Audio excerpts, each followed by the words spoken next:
금년에도 작년과 다름없이 노벨상 수상자들을 발표하는 계절이 다가왔습니다.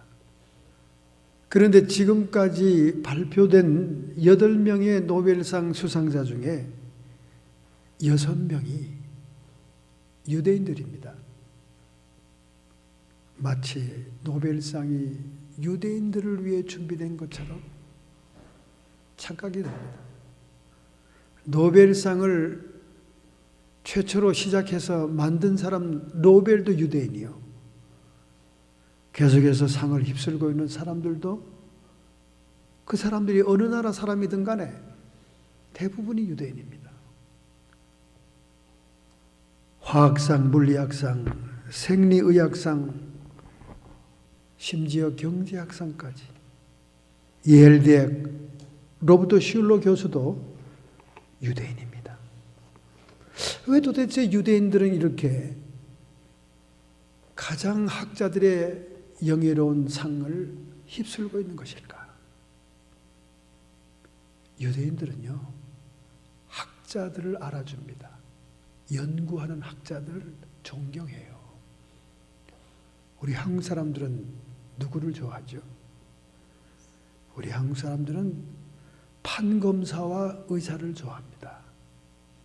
판검사는 권세를 뜻하고 의사는 돈을 뜻합니다. 우리 한국인들은 아직도 속물 근성을 벗어나지 못했는지 세상 권세와 돈 때문에 무조건 자식들이 판검사, 변호사 되고 의사 돼야 속이 좀 시원하고 자식 잘 키웠다. 사람들부터 칭찬을 받는 거예요. 근데 가만히 그렇게 되기를 원하는 배경을 보면 세상 권세와 돈 때문에 그러는 겁니다, 여러분. 그런데 그것도 이제 시대에 따라 지나가고 있어요. 변호사가 실직자가 되고요. 의사가 이제 보험이 완전 자유화가 되면 월급쟁이밖에 안 돼요. 좋은 시절 다 지나가고 있습니다. 그런데 유대인들은 이 세상 누구보다도 연구에 정진하는 학자들을 존경한다니까요. 그래서 그들의 잔치상이나 자신들의 특별한 식사 자리에 학자가 한 명이라도 끼지 않으면 그거는 축복된 식탁이 아니다. 그렇게 생각합니다. 학자가 그들의 모임에 끼어 있다는 것을 굉장히 영광스럽게 생각해요. 그만큼 연구하는 교수들, 학자들을 존중하죠. 그래서 하버드 법대는 유대인 교수가 38%나 됩니다.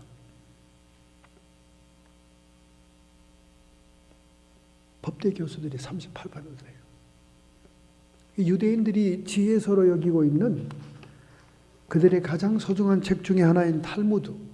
탈무드 이름의 뜻이 뭔지 아십니까? 얼핏 보면 지혜로 생각되죠? 아닙니다. 탈무드의 책의 이름의 뜻은 학습, 연구한다. 그런 뜻이 있습니다. 왜냐하면 탈무드 자체가 그들의 모든 생활 지혜를 집대성한 연구의 서적이기 때문에 그래요. 제가 언젠가 한번 얘기했죠. 탈무드에 전설적인 일화가 있지 않습니까? 로마의 군사령관이었던 베스파시누아스가 예루살렘을 공격하러 왔을 때 랍비 벤 자카이를 특별 알현 만나게 됩니다.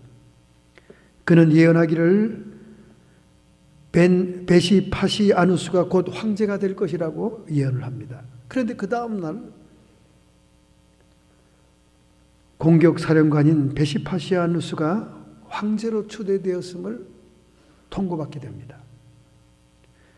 그는 벤 자카이 랍비의 그 예언의 정확성에 놀라서 그를 부른 다음 그의 소원이 무엇이냐고 물어봅니다.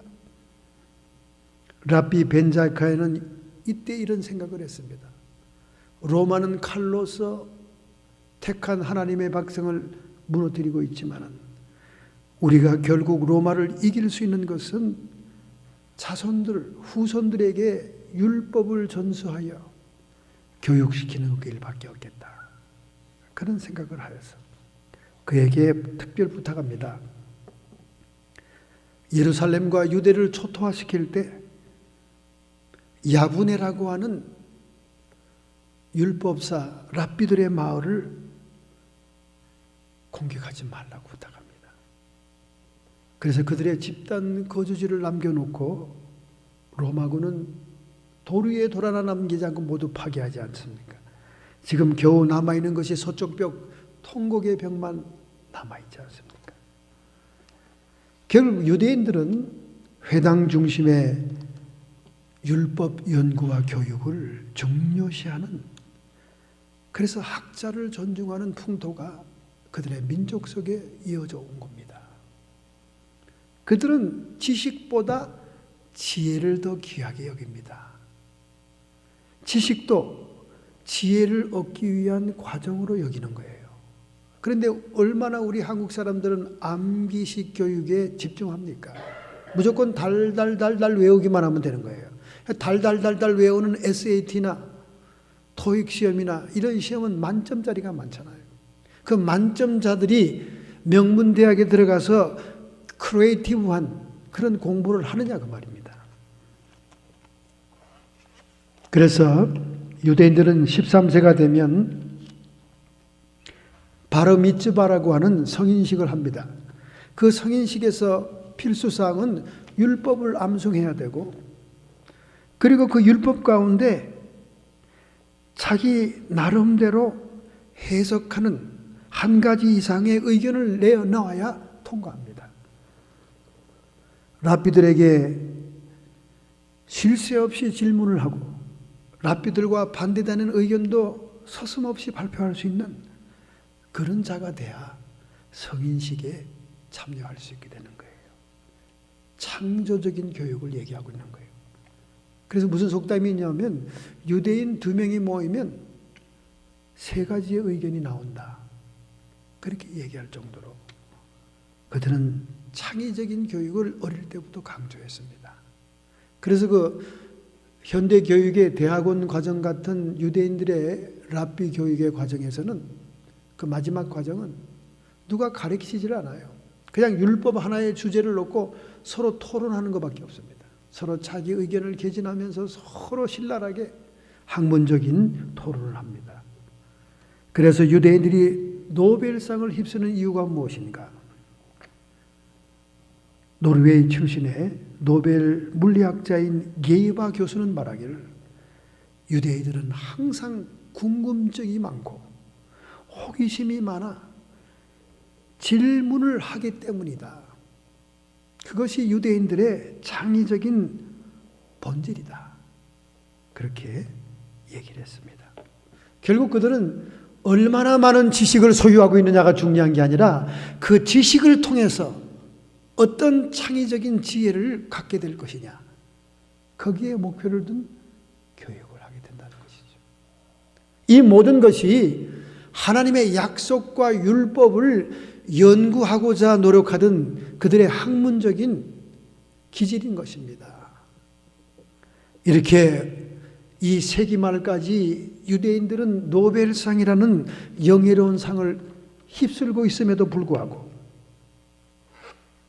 아무리 약속 있는 백성이요 아무리 택한 백성이라 할지라도 그들이 하나님을 불신앙하고 무관심하며 하나님을 패역하게 될 때는 하나님의 관심이 이방인에게로 옮겨진다는 것입니다. AD 70년에 유대가 멸망한 다음 2000여 년 동안 유대인들이 유례 없이 세계 모든 민족 가운데 들어가 살면서 핍박을 받는 동안 하나님은 이방인을 통하여 교회를 통하여 하나님의 복음의 역사, 신앙의 물결을 흘러가게 하고 있다는 사실입니다. 오늘 본문에도 바로 그 사실을 얘기하고 있는 거예요. 엘리사 선지자의 하나님의 권세와 능력의 영향력이 이방 나라까지 영향을 미치고 있습니다.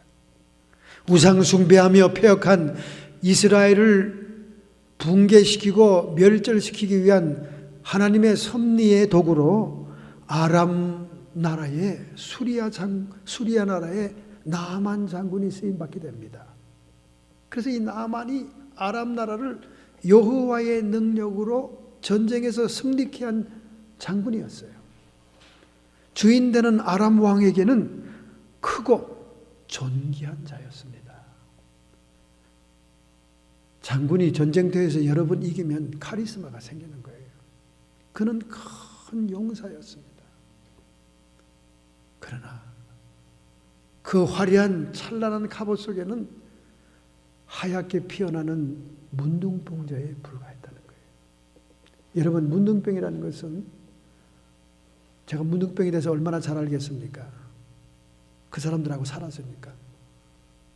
3년 동안 전염이 되면 3년 동안 잠복하다가 3년 후에 또 나타나기 시작합니다. 9년째 되면 문둥병 말기 현상이 나타납니다. 오늘 본문에 몸이 살갗이 하얗게 된다는 것은 문둥병 말기를 얘기하는 거예요. 처음에 한센시균이 악수하는 손이나 이런 몸의 상처에 접촉이 되면 3초 안에 살아 있습니다. 문둥병 세균은 바깥에 나온 지 3초 안에 전염이 안 되면 문둥병이 전염이 안 돼요. 3초 만에 죽습니다. 그래서 3초 안에 정상인의 상처로 그게 전염이 되면 자기가 문둥병 걸린지 안 걸린지도 몰라요. 3년 동안 그냥 잠복합니다.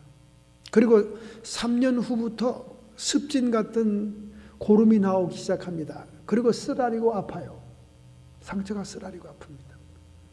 그러다 그 아픈 상처가 점점 마비가 되고 감각이 사라져버려요. 왜냐하면 이미 신경을 파괴하기 때문에. 그러면 6년째 될 때는 이제는 감각이 없어지는 거예요. 그러면서 그 고름과 습진에 나온 그 모든 상처의 흔적에 하얗게 앉습니다. 그게 하얗게 된다는 말기 현상이에요. 그때는 완전히 감각이 없게 돼요. 그때는 막 지체들이 그냥 떨어져 나갑니다. 맥없이 떨어져 나가요. 신경이 파괴됐기 때문에 그래요. 오늘날도 무서운 병입니다. 한센 씨가 세균을 발견해서 지독한 피부약 같은 독종의 약을 발견했기 때문에 지금 많이 조절이 되고 있지만은, 그래서 일반인도 독한 피부병에 걸려서 세상약으로 안 되면 나환자촌의 사무실에 찾아와요. 그럼 그 사무실에 보건소와 같은 곳에 있는 한센시 약을 처방해 줍니다. 그 지독한 약입니다. 지독한 약. 그 피부병이 다 나요. 그러니 이 시대에는 얼마나 무서운 불치병입니까? 얼굴이 찌그러지고 사그러들고 눈썹이 떨어져 나가고 정말 흉물로 변화되지 않습니까? 처음 6년 동안에는 고름이 나고 쓰라리고 아프다가 그 후 3년, 9년째 될 때부터는 감각이 사라져버리고 몸이 하얗게 변합니다. 여러분, 예수님의 누가복음 4장 27절의 말씀처럼 이스라엘 땅에는 문둥병자가 없었겠느냐? 그러나 하나님께서는 수리아의 나아만 장군의 문둥병을 고쳤느니라. 이것은 택한 백성들이 하나님을 불신앙하고 무관심하고 패역할 그때에 그들로 하여금 이방인을 치료하고 하나님의 능력을 맛보게 하므로 그들이 시기 질투나게 해서 하나님께 돌아오게 한다는 하나님의 섭리적인 계획을 이루기 위한 것이다. 로마서 11장 11절과 14절의 사도 바울의 해석입니다. 저희가 넘어짐으로 구원이 이방인에게 이르러 이스라엘로 시기나게 함이니라. 이는 곧 내 골육을 아무쪼록 시기케 하여 저희 중에 얼마를 구원하게 하기 위함이라. 경쟁심과 질투심을 유발시켜서 이삭 죽기 구원이라도 하려고 하는 하나님의 뜻이다 그 말입니다. 이방인에게 복음이 전파되는 것은 에베소서 2장 16절 18절에 또 십자가로 이 둘을 한 몸으로 택한 백성과 이방인을 한 몸으로 하나님과 화목하게 하려 하심이라. 원수된 것을 십자가로 소멸하시고 또 오셔서 먼 데에 있는 너희에게 평안을 전하고 이방인에게 평안을 전하고 가까운 데 있는 자들에게 평안을 전하였으니 택한 백성에게 평안을 전하였으니 이는 저로 말미암아 우리 둘이 한 성령 안에서 아버지께 나아감을 얻게 하려 하심이니라. 택한 백성도 구원할 뿐만 아니라 이방인도 하나님의 구원을 얻게 하려 합니다. 그 말이지. 그러므로 이 본문의 이방 사람 나아만을 치료하는 하나님의 역사는 하나님의 나라가 우주적인 성격을 가지고 있는 이 모든 세계 인류를 통괄하는 나라임을 보여준다고 말이죠. 그럼 이런 일련의 치료 과정을 통해서 우리가 배울 수 있는 영적인 교훈은 무엇일까요? 나만의 치료의 역사는 무엇을 의미하고 있는 것일까요?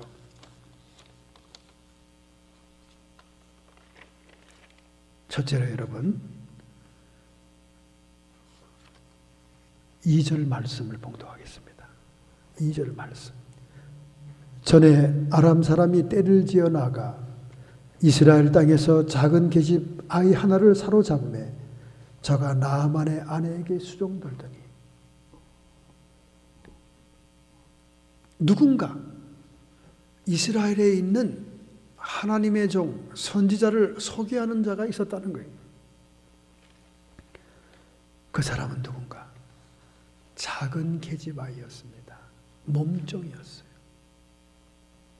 하나님은 비천한 자를 들어 사용하시고 약한 자를 들어 쓰시는 경륜을 보여주고 있는 것입니다.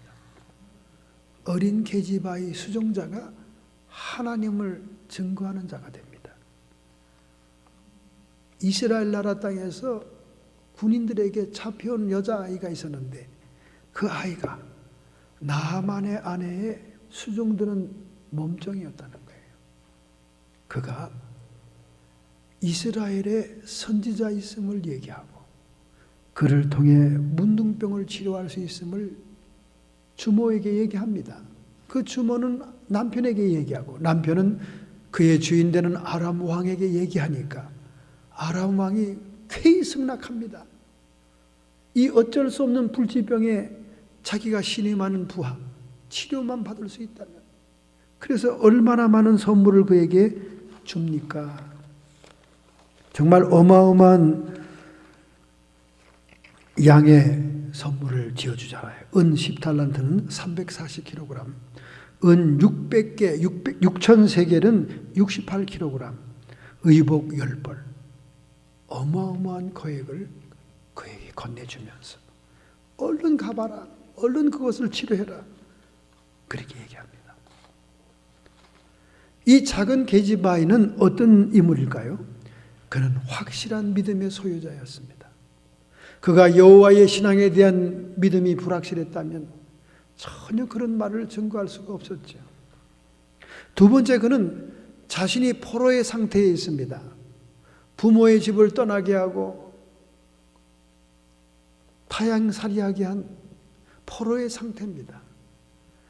당연히 사람들을 증오하고 미워할 수 있는 입장임에도 불구하고 그는 적개심보다 병자를 측은히 여기고 불쌍히 여기는 마음으로 선행을 하고 있다는 사실입니다.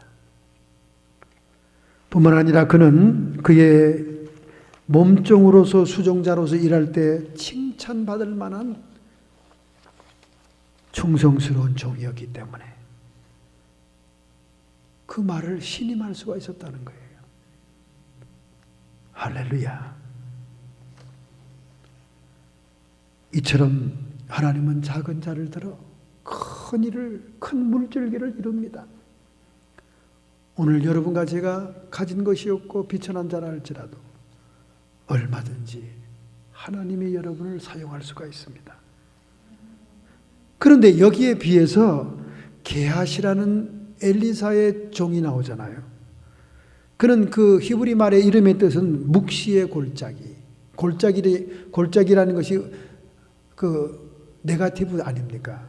음침한 골짜기, 죽음의 골짜기, 묵시의 골짜기. 무언가 하나님의 계시가 임하는 어두움을 상징하는 이름의 뜻입니다. 게하시는 그동안 충성스럽게 엘리사의 종으로 잘 지내는데 그만 나아만이 치료받고 난 다음 그 어마어마한 물질을 엘리사에게 받으라고 자꾸 강권합니다. 그러나 엘리사는 고사하잖아요. 그 물건을 거절하잖아요.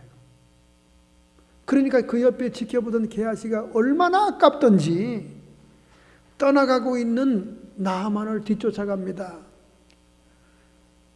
반드시 자기가 그 물건 중에 일부라도 가져야 되겠다고 생각하는 거예요. 그 다가서 뭐라고 얘기합니까? 선지자의 생도들이 2명이 찾아왔는데 그들에게 줄 것이 필요하다. 아주 명분도 멋지게 만들었어요. 그런 거짓말로 은 1달란트를 달라고 그러고 옷 2벌을 달라니까 은 2달란트를 얹어주잖아요. 64kg를. 그러니까 또 이 게하시가 데려간 그 종들 2명에게 그 물건을 인수받아가지고 자기 집에다 감추고 시치미를 딱 떼고 엘리사에게 갔다가 엘리사가 영으로 그것을 알았다고 그러지 않습니까? 그래서 그를 저주합니다.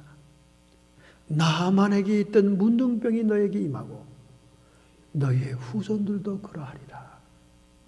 당장 문둥병 말기에 현사기는 하얗게 변했다고 얘기합니다. 돈을 사랑하는 탐심은 복음 증거의 큰 장애물이 되고 있음을 얘기하는 거예요. 돈을 사랑하는 탐심은 하나님의 영광을 가린다는 사실을 얘기하는 겁니다.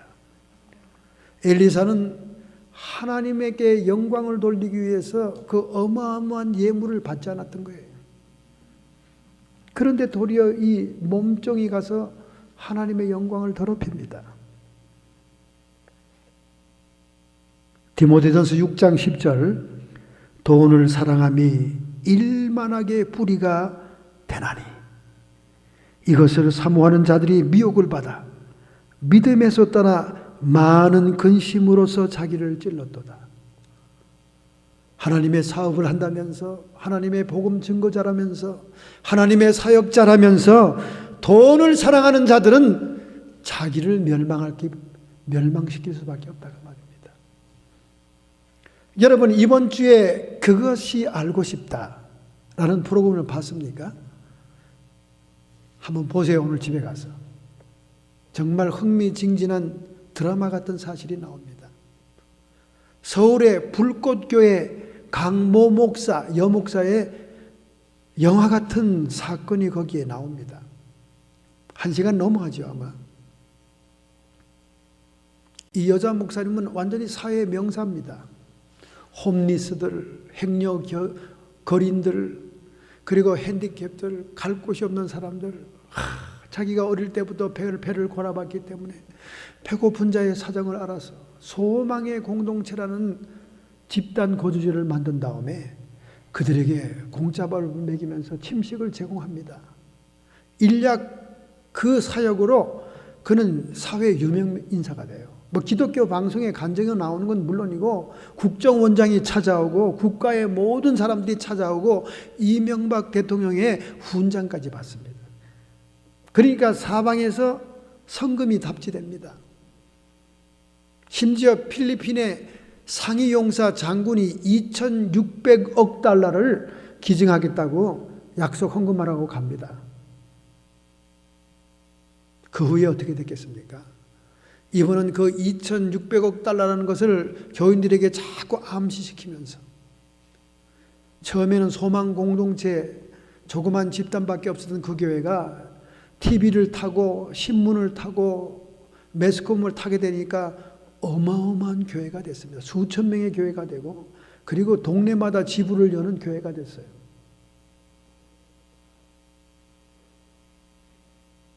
그 후에 그는 제주도에다가 바닷가에 소망 공동체의 공동마을을 만든다는 프로젝트를 세우고 난 다음 행여 거지들, 홈리스들, 핸디캡들, 모든 소망 공동체에 힘없는 사람들, 모든 사람, 어린아이들까지 카드빚을 내게 하고 은행에서 대출을 받게 합니다. 그래서 너희들 받지 않느냐? 필리핀의 상위 장군 2,600억 달러 기증한다고 너희들 앞에서 간증하고 갔지 않냐? 그 사람이 곧 돈을 우리에게 이체해 줄 것이다. 그러면 이자까지 다 쳐줘준다. 처음에는 이자를 몇 달 동안 줬답니다. 그래서 그가 챙긴 돈이 128억 달러, 128억입니다. 결국 그가 가지고 있는 건물과 모든 것들은 경매 처분하고 돈을 들고 필리핀으로 튀었습니다. 상위군인 그 기증자도 가짜였어요. 필리핀에서 그것은 알고 싶다 팀이 쫓아오니까 중국으로 또 튀었습니다. 중국의 사망자의 신원을 빌어서 중국의 국적을 취득했습니다. 그런데도 한국에 있는 교인들은 그 교회 장로를 통해서 우리 불쌍한 목사님 병 치료를 위해서 외국에 떠다닌다고 하면서 돈들을 거기서 송금하고 있는 거예요. 여전히.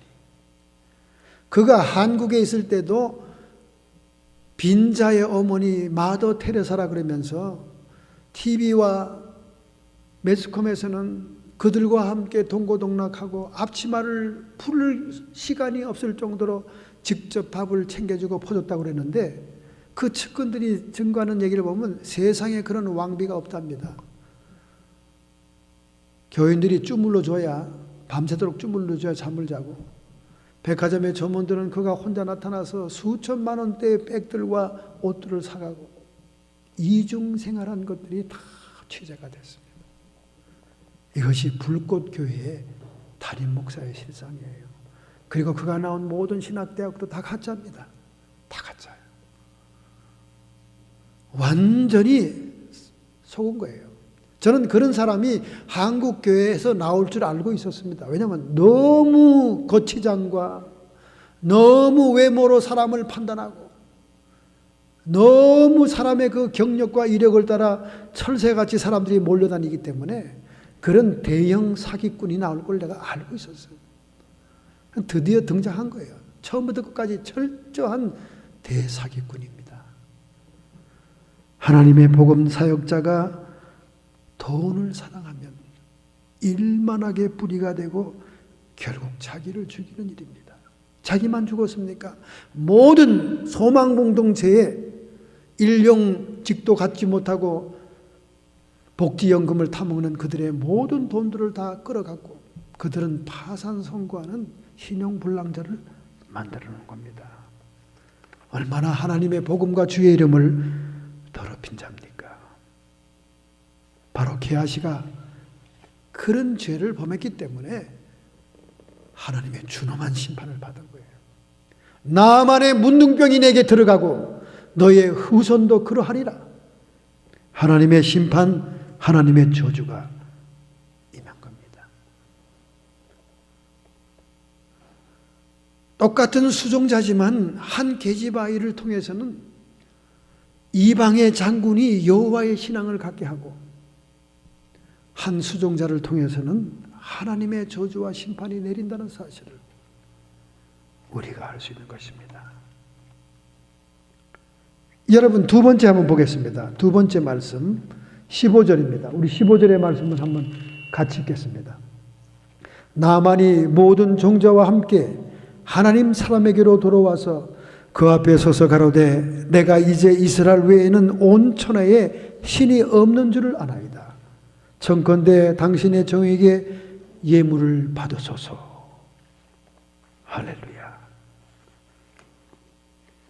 자신의 주인은 아람 왕의 편지를 가지고 이스라엘 왕에게 찾아가니까 이스라엘 왕이 편지를 읽었고 난 다음에 자기 옷을 찢습니다.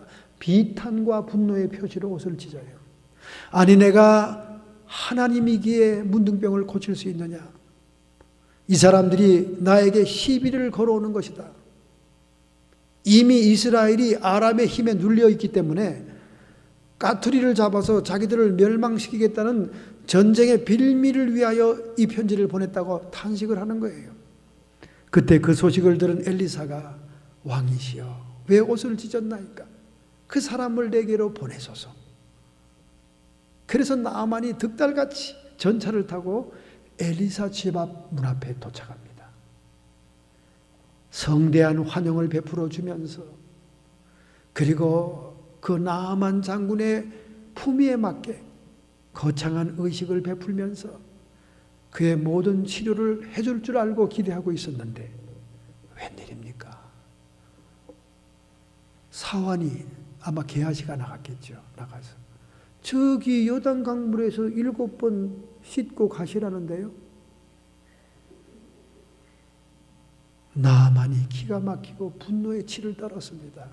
아니 얼굴 쪽도 왕도 이스라엘 왕도 자기를 보고 덜덜덜 떠는 카리스마가 있는 적군의 장군인데 감히 자기 얼굴을 보지도 않고 구정물 요단강은 항상 구정물입니다. 여러분. 거기 들어가라는 거예요. 우리 다메섹 지역에 얼마나 아름다운 아르곤 강과 좋은 강들이 많으냐. 오히려 거기 가서 씻으면 애가 나을 것이다. 막 흥분해서 씩씩거리면서 말머리를 돌리려 하자. 그의 수하들이 두 팔을 벌리면서 왕 주인이시여 주인이여서 이러지 마시오. 이거보다 더 큰 일을 우리에게 요구해도 병이 나는다면 할 것이거늘 이까진 게 무슨 큰 대수라고 그냥 가시려고 합니까? 그래도 이 나만이 리더십이 있는 분입니다. 리더십이 있는 분이기에 밑사람들의 말을 들을 줄 아는 사람이에요. 가만히 생각해 보니까 그렇거든. 그거보다 더 큰 일을 하라 그런들 자기 병이 낫기만 한다면야 무슨. 그래서 자기의 자존심, 자기의 주장, 자기의 자의식, 자만함을 다 아프니까, 자기가 병자니까, 불치의 병이 나아야 되니까 꾹 참고 하면서 자기 폼을 구겨가면서 그 요단 강물에 쭈그리고 7번을 들어갔다 나왔다 하니 그의 모든 피부가 어린아이와 같이 되었더라. 할렐루야.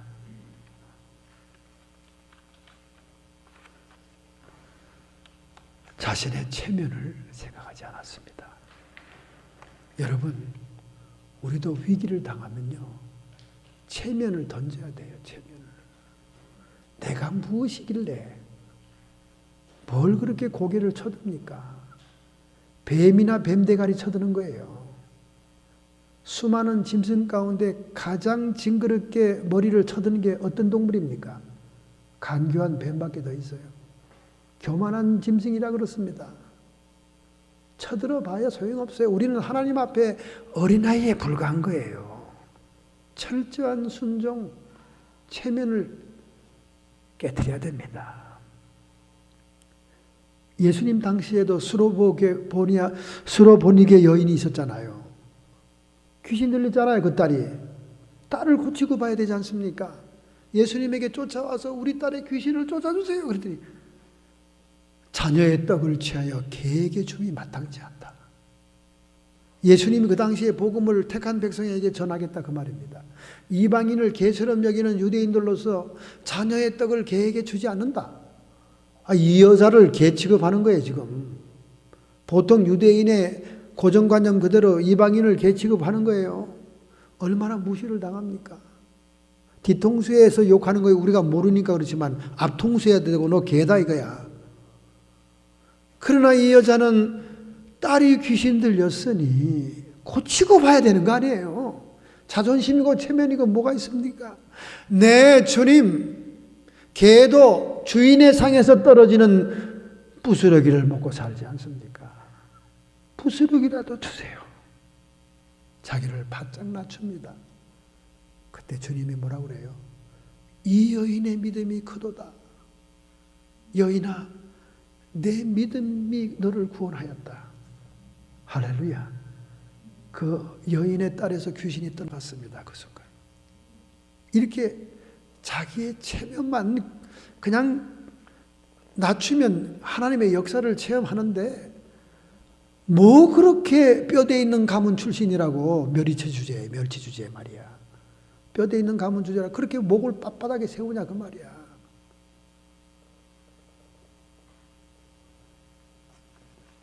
특별히 믿음의 사람들은 좋은 충고의 귀를 기울일 줄 알아야 돼요. 엘리사가 하나님의 종이 그렇게 말하면 그 말대로 해야 되는 겁니다. 그런데 이 나아만은 그 충고를 들을 줄 아는 사람이었어요. 이 리더십이 있는 사람들은 아래 사람에게 귀를 기울입니다. 여론이 어떻게 돌아가고 있는지, 지금 분위기가 어떤지 귀를 기울여요. 이게 리더십이 있는 사람. 리더십이 없는 사람은 외골수예요. 다 차단합니다. 리더십이 없어요. 그건 자기 독불장군으로 고립되고 맙니다. 왕따 되는 거죠. 나만이 자기 주장이 세고 교만한 사람이고 고집이 센 사람이지만은 그 수하의 부하들이 두 손을 가로막으면서 주인이시여 이보다 더한 일을 시켜도 할 것이거늘 이게 무슨 대수라고요. 듣습니다. 그 말을. 여기 아마르라는 말은 내가 말한 대로라면, 내 생각대로라면, 히브리 말로 그런 뜻입니다. 내 생각대로, 내 뜻대로, 내 생각대로. 주인 앞에서 크고 존귀한 자는 교만한 자예요. 인정받고 칭찬받고 공로를 치하받는 사람들은 교만할 수밖에 없습니다. 교만한 사람들은 자기의 주장이 강합니다. 자의식이 굉장히 강해요. 여기에 자기의 부정이 필요한 거예요. 자폐세가 필요한 겁니다. 나만은 돈으로 물질로 나올 필요가 없어요. 그 사람은 돈의 문제가 아닙니다. 사례품의 문제가 아니에요. 심지어 그가 가져온 사례품도 그의 왕이 준 거예요. 돈이 아쉬운 사람이 아닙니다. 돈이 그에게는 가치가 있는 사람이 아니에요. 전쟁터에 나가면 얼마든지 전리품을 가질 수 있는 사람이에요. 그에게 있는 문제는 자기 주장을 꺾는 거예요. 자기 교만을 꺾는 겁니다. 치료자, 그는 처음에 치료자가 선지자가 아니라 왕인 줄 알았습니다. 그래서 이스라엘 왕에게 찾아간 거예요. 그래서 이스라엘 왕이 자기 옷을 찢은 겁니다. 치료법, 당처 위에 손을 흔들면서 의식을 베풀 줄 알았는데 이건 웬것 콧배기도 안 보여. 당처라는 게 뭡니까? 특정 부위, 자기 문둥병이 시작된 특정 부위를 완전히 완쾌시키는 그 당처 위에 손을 얹고 막 특별한 의식을 베풀기를 원하는 거예요. 이게 자기 방식의 치료 방법입니다. 그런데 엘리사 선지자가 볼 때는 이 사람은 상처 부위가 문제가 아니에요. 전체적으로 병이 들은 거예요. 그의 가장 중요한 병은 교만입니다. 자기 주장, 자의식입니다. 물질이 아니라 자기를 깨트려야 치료가 되는 거예요. 치료의 장소도 자기가 정해야 됩니다. 입구정물 같은 요단강이 무슨 치료? 우리 담에색에 가면 깨끗한 물이 얼마나 많은데 치료의 장소도 자기가 정해야 돼. 내 생각에는 내 뜻대로, 내 주장대로. 치료의 대가도 자기 물질을 받아야 된다는 거예요. 물질을 받으라고 얼마나 강요합니까? 예수님께서 말씀했습니다. 너희가 거저 받았으니 거저 주어라. 하나님이 주신 능력과 은사의 대가로 물질을 받아서는 안 됩니다. 우리가 하나님께 감사의 예물을 드리고 감사를 표시하는 것은 하나님께 드리는 거지만은 값을 치료받는 것은 불법인 거예요. 그러니 대형 은사자들이 미리 안수하러 가기 전에 치료비 2억 3억의 돈을 정해놓고 가는 것은 불법을 행하는 자들입니다. 한국에 그런 신뢰가 많아요. 불법을 행하는 자. 그리고 하나님의 영광을 가리는 겁니다. 엘리사 선지자가 생각할 때 나만 장군이 치료될 수 있는 전환점, 터닝 포인트의 키워드는 물질이 아닙니다. 물질이 아니에요. 물질은 흔해 빠지고 그 사람에겐 별 가치가 없는 거예요. 그에게서 중요한 것은 자기 명예, 자기 권위, 자기 주장, 자기 교만, 자아가 문제인 거예요. 그 자아를 깨트리고 자기를 부정하면서 선지자의 말씀대로, 히브리 말로 키데마로, 하나님의 말씀대로 순종하며 자기를 깨트릴 때 치료의 전환점을 이루는 거예요. 베드로가 사명을 받고 베드로가 하나님의 제자로 상급 있는 인생을 살 수 있는 결정적인 포인트는 선생이여 내가 밤이 맞도록 그물을 던졌으나 자기 경험은 그러하나 말씀에 의지하여 그물을 던지리이다. 내 경험, 내 자의식, 내 주장이 아니라 하나님 주님의 말씀대로 그물을 던지겠나이다. 그랬더니 기적을 봤거든. 그것에 의하여 그의 인생은 완전히 바뀌는 터닝 포인트를 이루는 겁니다. 오늘 나아만 장군이 치료가 되는 터닝 포인트는 예물을 엄청나게 가져왔고 그 예물을 받으라고 최선을 다해서 강권하고 강요했기 때문에 된 게 아니라 자기를 깨뜨렸기 때문에 그래요.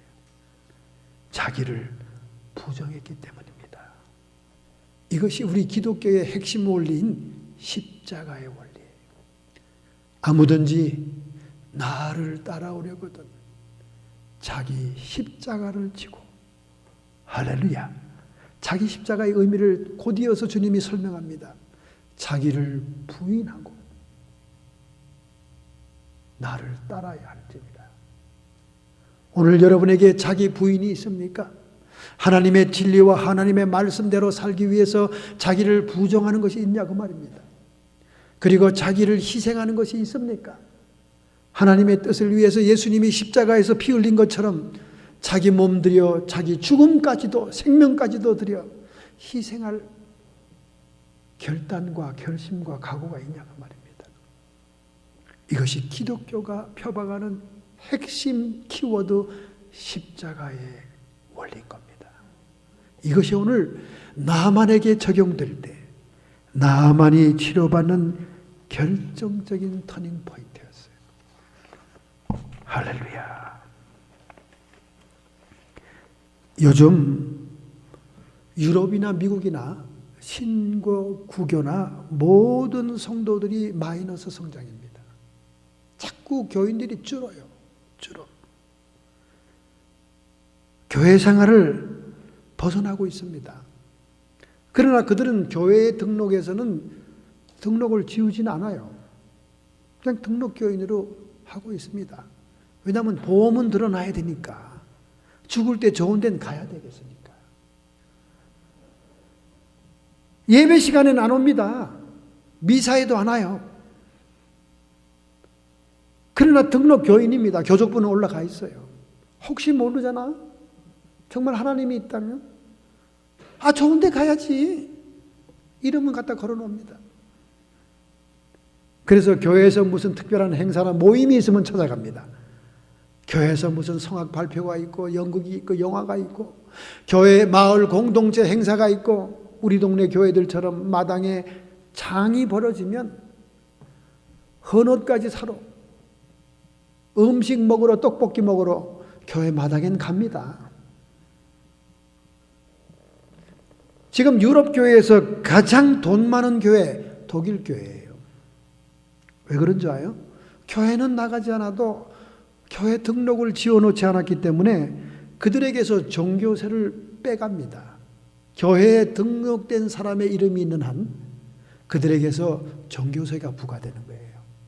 교회 나와서 헌금을 하든지 안 하든지 교회 예배에 참석하든지 말든지 국가에서는 종교세를 다 빼갑니다. 그러니까 독일이 엄청 부자예요. 독일에 유학 간 박사들, 독일 출신 박사들은 장학금 혜택을 많이 받고 공부한 사람들입니다. 미국보다 독일이 신학 박사 하기가 너무나 좋은 데예요. 그래서 그걸로 많이 갑니다. 그리고 그들이 그 독일에 있는 동에는 전부 다 루터 교인들이에요. 루터 교회에서 장학금 받고 지원 받고 돈 받고 심지어 한국의 유명한 장로교회 목사라도 독일에 유학에 과정이 있었다면 거기서 후원금을 얻어가지고 와서 한국서 아카데미도 짓고 크리스찬 모도 짓고 다 합니다. 한때는 독일에서 온 자금을 가지고 사채놀이까지 한 사람도 있습니다. 그만큼 독일 교회가 돈이 많아서 우리 한국 교회 많이 도와주고요. 지금도 제3교회 많이 도와주고 있습니다. 왜 그럴까요? 종교세를 거두니까. 교회 코빼기 안 보이고 예배에 대갈통 한 번 안 밀고 들어가도 종교세는 다 빼가니까. 다 빼가니까. 1년에 수조 이상의 종교 수입이 있는 것입니다. 그래서 우리 본교회 사람들도 목돈 헌금을 하는 사람이 불과 몇 명이고 보통 사람들은 그냥 잘 안 하잖아요. 왜냐하면 종교서로 내던 습관들이 있어가지고. 그런데 2000년도에 들어와서는 점점 종교세도 줄어들기 시작했습니다. 왜 그럴까요? 교인들이 약아지기 시작한 거예요. 아니 내가 교회도 안 나가면서 왜 이름을 지우지 않아가지고 종교세를 뺏겨? 그래서 점점 등록을 취소하기 시작합니다. 더군다나 산업지대, 공업지대에 있는 도시들을 기업체들은 그 등록을 다 지워버려요. 왜냐하면 기업체들에게서도 종교세를 빼가니까. 애천 지방에 15개의 기업이 떠나고 수많은 사람들이 등록을 지어버렸습니다. 루루 지방의 공업지대에도 작년에 2배 이상의 기업과 사람들이 떠나갔어요. 괜히 등록 리스트에 올려놓고 세금 떼이지 말자. 이제는 세금마저도 뺏기는 걸 싫어해서 점점 교회는 세력을 잃어가고 있다 하는 것이 지금 유럽 교회의 통계입니다. 사람이 하나님보다 물질을 더 섬기고 있다는 증거 아니겠습니까? 하나님의 사역자나 성도들이나 신앙생활에 있어서 물질이 주인이 돼서는 안 됩니다. 오늘 여러분이 이 게하시가 하나님의 저주의 심판을 받아 정작 나만의 문둥병을 떠안게 되는 사실을 기억해야 됩니다. 단순한 경고가 아니에요. 미시시피 강에 여러분 그림에서 본, 영화에서 본 뒤에 큰 바퀴가 돌아가는 그 배가 말이죠. 상류를 향해서 관광 크루즈를 하고 있었습니다. 주변의 아름다운 경치, 아름다운 풍경을 보면서 와인잔을 기울이며 담소하는 관광객들이 그 배에 가득 차 있었습니다. 정말 평화로운 평원을 지나 거대한 미시시피 강을 거슬러 올라가고 있었어요. 갑자기 배가 막 요동을 치는 겁니다. 그러더니 막 급한 방송이 나오는 거예요. 선장의 목소리입니다. 여러분 지금 배에 비상사태가 벌어졌습니다. 수영을 할 줄 아는 사람들은 얼른 강으로 뛰어드시고 수영을 할 수 없는 사람들은 승무원의 지시를 따라 구명정에 올라타기 위해 질서를 유지해 주시기 바랍니다. 사람들이 웅성거리면서 왁자지껄 무질서하기 시작합니다. 아마 강바닥에 거대한 바위를 배가 부딪힌 것 같습니다. 사람들이 아비규환이 되고 규명정에 올라타고 강으로 뛰어들어 얼마 되지 않은 강둑으로 사람들이 다 수영처 건너 올라갔습니다. 선장은 선원들과 함께 거기에 추위에 떨고 있는 사람들을 모아놓고 인원을 다 점검하는데 한 사람이 보이질 않는 거예요. 한 사람. 탑승자 명단하고 비교해보면 한 사람이 없는 거예요. 어떤 귀부인입니다. 자넷이라고 하는 여인이에요. 잠수부들이 강바닥으로 뛰어들어갔어요. 그 넓은 강바닥을 아무리 뒤져도 사체가 나오지 않는데 이제 거기 강둑에 있는 사람들 다 수습해서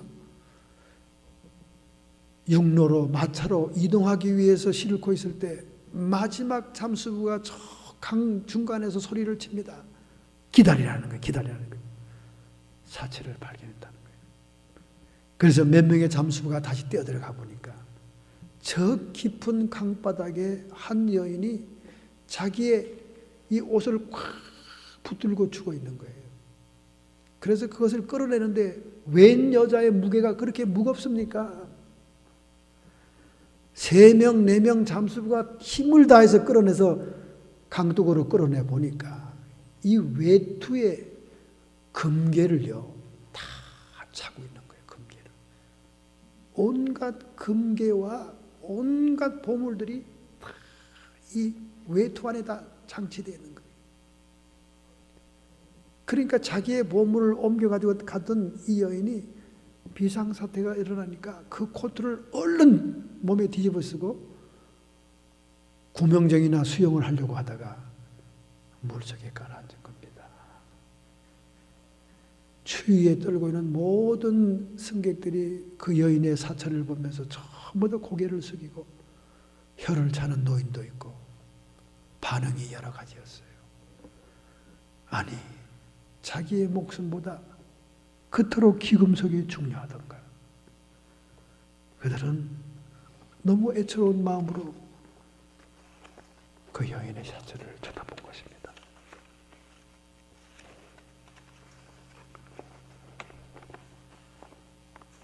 미국에 이민 온 한국 사람들 가운데 특별히 의사들은 자기의 전공 과목을 바꾸어서 대개 마취과 의사를 합니다. 왜냐하면 미국에 처음 오면 의사 시험은 필기 시험이니까 합격을 해요. 우리 한국 사람이 이 글자와 영문 보면 다 도사들 아닙니까? 근데 이 말하는 것은 참으로 힘들잖아요. 그러니까 말이 가장 적은 의사가 누구냐? 생각해 보니까 마취과밖에 더 있습니까? 가가지고 몇 마디 얘기해보고 주사만 쫙 놓으면 두말할 거 없이 그냥 캥 마취된 상태에 의사 임무 끝나고 가잖아요.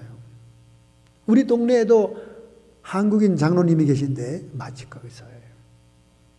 제가 소문 들은 대로 말이 어둔하시더라고. 머리는 허연데 말이 불편하니까 마취과를 하셨구나. 그래서 되게 우리 인랜드 이 시골 동네에 있는 우리 한국인 출신 의사들 연세 많은 분들 보면 되게 다 마취과예요. 제가 웃으면서 물어봤습니다. 장로님 왜 마취과? 목사님 생각해 보세요. 마취과처럼 편한 의사가 어디 있습니까? 마취과는 필요한 병원마다 다 다닙니다. 어떤 특정 큰 병원이 아니고는 마취과를 전문으로 안 둬요. 그러니까 마취과는 무슨 시간 강사처럼 이 병원 저 병원 다니면서 약속된 데 가가지고 주사만 삑 그 사람 그 체질과 몸무게와 다 계산해서 얼마 정도의 주사약이 들어가는 것만 딱 계산한 다음 딱 찔러주고 그리고 수술이 다 끝날 때까지 기다렸다가 깨는 것까지 확인하는 아주 마취과 의사가 신선 노름이라는 거예요. 그리고 주사 한 방 놓고 의사 수술하는 동안 자기는 휴게실에 가서 책 보고 신문 보고 있다가 커피 먹고 떠나서 먹고 있다가 깨어나는 거 확인하고 그러면 자기는 탁 또 이렇게 진료비가 쫙 또 올라간다는 거예요. 자기 이름으로. 그러니까 한국 사람들이 마취과 의사가 말이 필요 없으니까 뭐 깊은 말을 할 필요가 없으니까. 여러분 정말 이 마취제의 발견은요 의학의 획기적인 혁명입니다. 이 클로로포름이라고 하는 마취약을 발명한 사람은 제임스 심프슨이라는 사람이에요. 1847년도에 에딘버러 출신인데 의사였습니다. 제임스 심프슨은 클로로포름이 수술하는 사람에게 잠을 자게 깊이 자게 한다는 것을 발견하게 됩니다. 몇 가지 약을 섞은 거예요. 그는 신실한 신앙인이었습니다. 그 전까지는 이 외과 의술을 하려면 사람들을 완전히 강제로 묶어놓고요. 아비규환 속에서 수술을 해야 됩니다. 환자는 환자대로 아프다고 소리를 지르고 조금 진정시키는 건 위스키밖에 없는 거예요. 위스키 먹여서 취하게 하는 것밖에 없는 거예요. 그러니 얼마나 의사들이 고통이 오고 외과 의사들을 안 하는 거예요. 그러던 그가 창세기 2장 21절 22절을 읽다가 힌트를 얻습니다. 여호와 하나님이 아담을 깊이 잠들게 하시매 잠들매 그가 갈빗대 하나를 취하고 살로 대신 채우시고 여자를 만드시고 그 후에 아담에게 이끌어 오시니 하나님이 아담의 갈빗대를 뽑아서 여인을 창조하실 때 아담을 잠들게 했다는 거기에 힌트를 얻은 거예요. 외과 수술을 위해서 사람을 잠들게 하면 되겠구나. 잠들어도 깊이 잠들게 하면 되겠구나. 그래서 그런 약을 조합하고 찾다가 클로로포름을 찾은 거예요. 정말 의학계의 발명품입니다. 혁명적인 것이에요. 여러분이 그 의학에 대한 다큐멘터리를 보면 얼마나 이 약이 중요한 약인 줄 압니다. 그 후에 이분은 많은 의대에 특강을 하러 다녔습니다. 특별히 자기의 출신 에딘버러 대학에 의대생을 모아놓고 특별 강의를 하게 되었어요. 명강의를 마친 다음 학생들의 질문을 받는데 한 학생이 손을 들었습니다. 선생님, 선생님의 인생에 있어서 가장 가치 있는 발견은 무엇이라고 생각하십니까? 이 학생의 질문은 다분히 크로로폴름 마취제에 대한 이야기가 나올 것을 기대하면서 질문한 겁니다. 그랬더니 이 독실한 기독교인인 이 의사는 눈을 지그시 감으면서 이렇게 얘기했습니다. 내 인생의 가장 가치 있는 발견은 내 자신이 죄인이라는 사실과 이 죄인을 구원하기 위한 예수 그리스도가 유일한 나의 구세주라는 사실과 이로 인하여 내가 하나님 나라에 들어가는 백성이 된 것입니다. 감격적으로 눈물을 글썽이면서 고백을 했던 겁니다. 여러분, 이런 신앙인이기에 하나님의 말씀을 힌트를 얻어 위대한 발견을 하지 않았겠어요? 오늘 여러분과 제가 혜택을 받은 크로로포름을 발명하지 않았겠습니까? 여러분, 우리가 가장 원천적으로 하나님의 은혜를 받을 수 있고 하나님의 치료를 받을 수 있는 것은 여러분과 내가 처절하게 죄인임을 깨닫는 거예요. 그리고 이 죄인에게 구세주 예수 그리스도만이 구원자이심을 고백하는 겁니다. 그리고 그의 보혈을 힘입어 그의 생명을 힘입어 영원한 아버지의 나라에 들어갈 것을 소망하는 것이 우리의 신앙의 핵심입니다. 할렐루야. 오늘 이 세상 천지에 왜 그렇게 많은 사람들이 하나님 나라에 쑥 안방에 들어왔다고 생각합니까? 분명히 예수님께서 마태복음 7장 21절부터 얘기하고 있지 않습니까? 나더러 주여 주여 하는 자마다 다 천국에 들어갈 것이 아니요 내 아버지의 뜻대로 행하는 자들에야 들어가리라. 할렐루야. 주여 주여 내가 주님의 이름으로 선지자 노릇을 하고 주의 이름으로 귀신을 쫓아내며 주의 이름으로 많은 능력을 행하지 아니하였나이까? 불법을 행하는 자야, 나는 너를 도무지 모르니 내게서 떠나가라. 여러분의 입으로 주여 주여 뭐 나불거리고 뭐 신앙이 어떻고 감정이 없고 그런 얘기는 불꽃교회 여자 강 목사도 그렇게 얘기했습니다. 얼마나 설교를 구수하게 잘하는지 그것이 알고 싶다 해서 나오는 그 사람 설교를 들어보세요. 이야, 기막히게 하는구나. 구수하게 설교를 걸걸하게 아주 여자가 여걸처럼 잘합니다. 사람들이 다 홀딱 빠져요. 다 넘어갑니다. 그가 이미 사기를 쳐서 수백억을 들고 도피 행각을 하고 있는데도 구세주처럼 그 여인이 나타나기를 기다리면서 아직도 돈을 거기다 보냅니다. 입으로 나불거리는 것이 중요한 게 아니에요. 내 아버지의 뜻대로 행하는 자, 할렐루야, 천국에 들어가는 겁니다. 오늘 여러분 그리고 제가 예수님의 이름을 입으로 고백하고 시인할 뿐만 아니라 아버지의 뜻대로 행하는 사람으로 살기를 결단하신다. 여러분의 가슴에 손을 얹고 결단하고 결심해야 될 줄로 믿습니다. 전능자의 눈이 우리를 지켜보고 있습니다. 하나님의 성령이 우리를 감찰하십니다. 게하시가 나아만을 쫓아가 거짓말로 물건을 가지고 올 때 하나님의 성령이 그곳에 계신 것처럼 오늘 수많은 사역자들이 하나님의 영광을 명분 세우며 겉으로 주님의 이름을 부르면서 불법을 행하는 자들도 우리 하나님 불꽃 같은 눈으로 보시는 줄로 믿사옵니다. 하나님, 저희 모든 성도들이 물질이 주인이 되지 않게 주시옵소서. 우리의 자아가 주인이 되지 않게 주시옵소서. 내 교만과 내 주장을 꺾어버리게 해 주옵시고 자기를 부인하고 자기를 희생하는 하나님의 뜻을 행하는 믿음을 결단합니다. 이 시간 결심하고 결단하는 성도들의 손길을 붙잡아 주시옵시고 성령의 권능으로 함께하여 주시옵소서. 성도의 육체와 정신의 역사하는 모든 질병들아 예수님의 이름 권세로 명하노니 그 묶음을 풀고 떠나갈지어다. 복잡하고 복잡한 우리의 마음속에 세상을 사랑하며 세상을 탐욕하는 마음속에 예수의 생명으로 충만케 하시고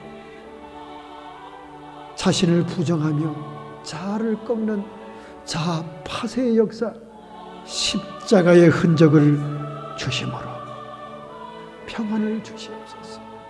악한 마귀 사탄 귀신의 세력들아, 이제 우리가 하나님 앞에 죄인됨을 회개하며 나의 모든 불순한 세력들과 모든 불순한 욕망을 제거하노니 너희의 발판과 근거가 사라졌으므로 이제 일곱 길로 쫓김을 받을지어다, 떠나갈지어다, 물러갈지어다. 십자가에서 승리한 예수님의 이름 권세, 하늘과 땅의 권세를 회복한 예수님의 이름으로 감사하며 축복하며 기도하옵나이다.